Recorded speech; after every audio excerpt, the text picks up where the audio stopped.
Welcome to Guide Guru. We hope this video helps. You begin by confirming eligibility and assembling essentials so you can file without delays. Make sure your teaching certificate and school approval are valid.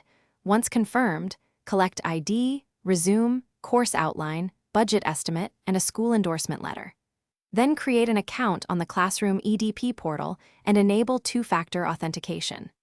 This first action saves time during form entry and prevents lost work. Keep a clear folder and note your new application ID so you can return quickly and track progress.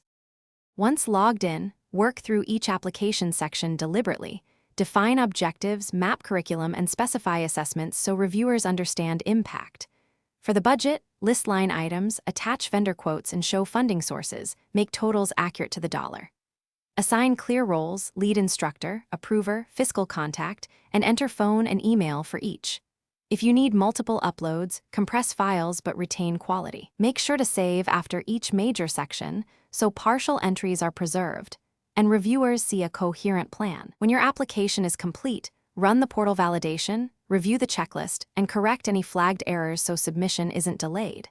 Submit the application and immediately record the confirmation number and expected review timeline, then set a calendar reminder to follow up.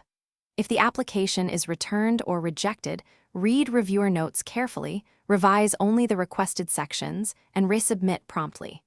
One key troubleshooting tip: if uploads fail, clear browser cache or use an alternate browser and reattempt. Often a browser issue, not your files. Thanks for watching. Consider subscribing if we helped you today.